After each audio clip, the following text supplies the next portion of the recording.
Do I remember the Krell case? Asked Sir Montague Deplich. Certainly I do. Remember it very well. Most attractive woman, but unbalanced, of course. No self control. He glanced sideways at Poirot. What makes you ask me about it? I am interested.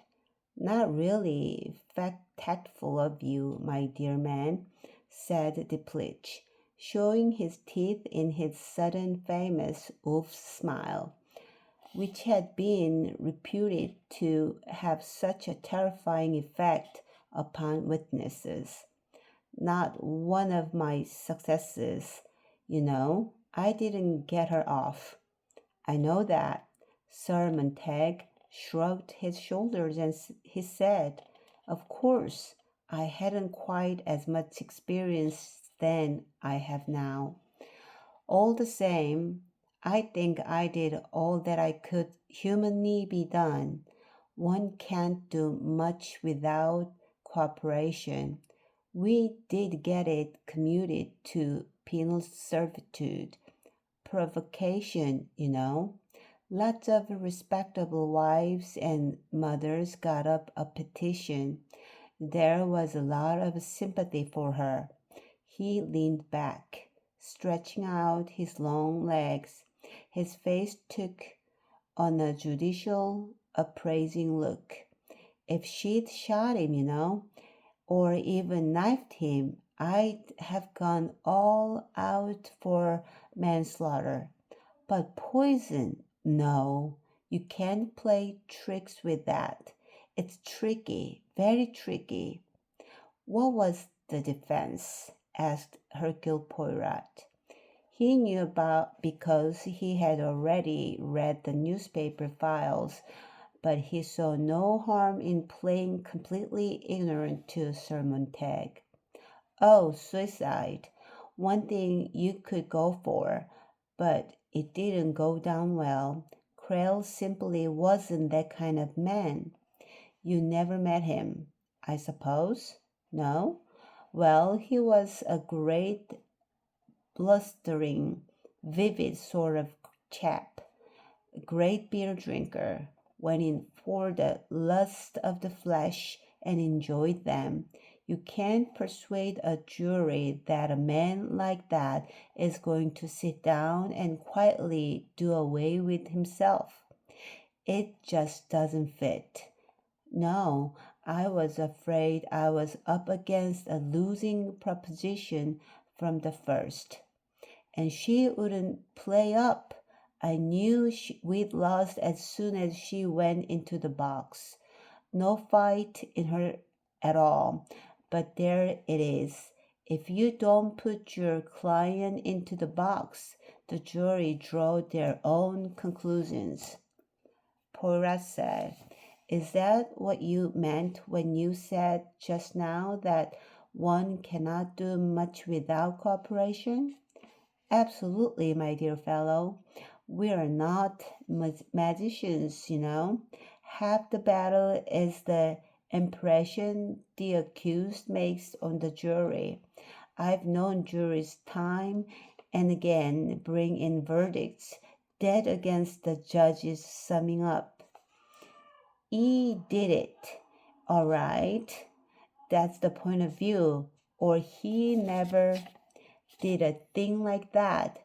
Don't tell me Caroline Krell didn't even try to put up a fight. Why was that?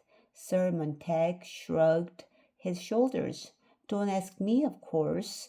She was fond of the fellow, broke her all up when she came to and realized that what she'd done. Don't believe she ever rallied from the shock. So, in your opinion, she was guilty? Deplich looked rather startled. He said, well, I thought we were taking that for granted. Did she ever admit to you that she was guilty? Deplich looked shocked. Of course not. Of course not. We have our code, you know. Innocence is always assumed. If you are so interested, it's a pity you can't get hold of old Mayhew. Mayhews were the solicitors who briefed me. Old Mayhew could have told you more than I can, but there, he's joined the great majority. There's young George Mayhew, of course, but he was only a boy at the time. It's a long time ago, you know. Yes, I know. It is fortunate for me that you remember so much. You have a remarkable memory. Diplich looked pleased. He murmured, "Oh well, one remembers the main headings, you know, especially when it's a capital charge. And of course, the Crail case got a lot of publicity from the press. Lot of sex interest and all that. The girl in the case was pretty striking. Hard-boiled piece of goods, I thought. You will forgive me if I seem too insistent, said Poirot, but I repeat once more, you had no doubt of Caroline Crail's guilt? Diplich shrugged his shoulders. Frankly, as man to man, he said, I don't think there's much doubt about it. Oh, yes, she did it all right. What was the evidence against her? Very damning indeed. Finally, first of all, there was motive. She and Crail had led a kind of cat and dog life for years. Interminable rows. He was always getting mixed up with some woman or other. Couldn't help it. He was that kind of man. She stood it pretty well on the whole, made allowances for him on the score of temperament. And the man really was a first-class painter, you know. His stuff gone up enormously in price, enormously. Don't care for that style of painting myself. Ugly, forceful stuff. But it's good, no doubt of that. Well, as I say, there had been trouble about women from time to time. Mrs. Crail wasn't the meek kind who suffers in silence. There were rows, all right, but he always came back to her in the end. These affairs of his blew over. But this final affair was rather different. It was a girl, you see, and quite a young girl. She was only 20. Elsa Greer. That was her name. She was the only daughter of some Yorkshire manufacturer. She had money and determination, and she knew what she wanted. What she wanted was Amy's Crail.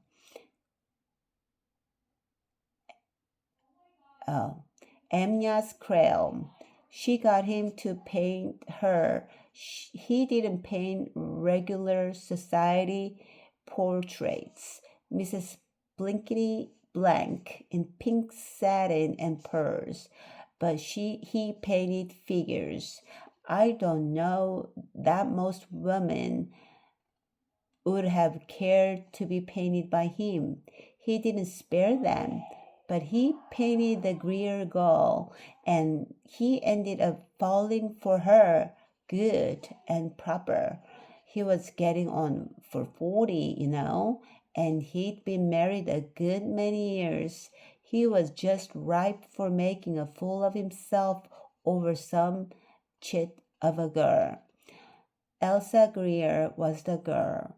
He was crazy about her, and his idea was to get a divorce from his wife and marry Elsa. Caroline Crail wasn't standing for that. She threatened him. She was overheard by two people to say that if he didn't give the girl up, she'd kill him. And she meant it, all right. The day before it happened, they'd been having tea with the neighbor. He was by the way of dabbling in herbs and home-brewed medicines.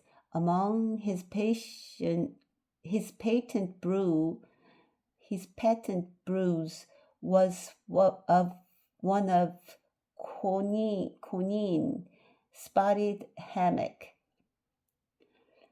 There was some talk about it and its deadly properties. The next day, he noticed that half the contents of the bottle were gone. Got the wind up about it. They found an almost empty bottle of it in Mrs. Krell's room, hidden away at the bottom of a drawer. Hercule Poirot moved uncomfortably. He said, "Somebody else might have put it there." "Oh," she admitted it to the police. Very unwise, of course, but she didn't have a solicitor to advise her at that stage. When they asked her about it, she admitted quite frankly that she had taken it. For what reason? She made out that she'd taken it with the idea of doing herself in. She couldn't explain how the bottle came to be empty, nor how it was that there were only her fingerprints on it. That part of it was pretty damning. She contended, you see, that Amyas Krell had committed suicide, but if he'd taken the quinine from the bottle she'd hidden in her room, his fingerprints would have been on the bottle as well as hers. It was given him in beer, was it not? Yes, she got out the bottle from the refrigerator and took it down herself to where she was painting in the garden. She poured it out and gave it to him and watched him drink it. Everyone went up to lunch and left him. He often didn't come in to meals. Afterwards, she and the governess found him there dead. Her story was that the beer she gave him was all right. Our theory was that he suddenly felt so worried and remorseful that he slipped in the poison in himself. All poppycock. He wasn't that kind of man, and the fingerprint evidence was the most damning of all. They found her fingerprints on the beer bottle? No, they didn't. They found only his, and they were phony ones. She was alone with the body, you see, while the governess went to call up a doctor, and what she must have done was to wipe the bottle and glass and then press his fingers on them. She wanted to pretend, you see, that she'd never even handled the stuff. Well, that didn't work.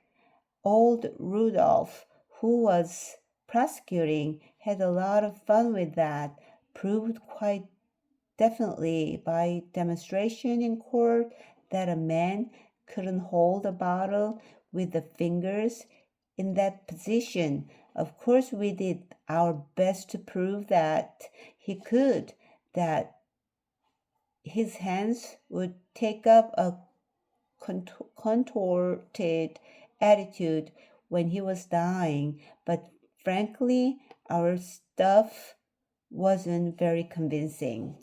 The quinine in the beer bottle, Pryor said, must have been put there before she took it down to the garden.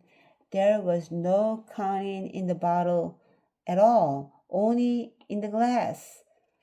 Diplich paused. His large, handsome face suddenly altered. He turned his head sharply. "Hello?" he said.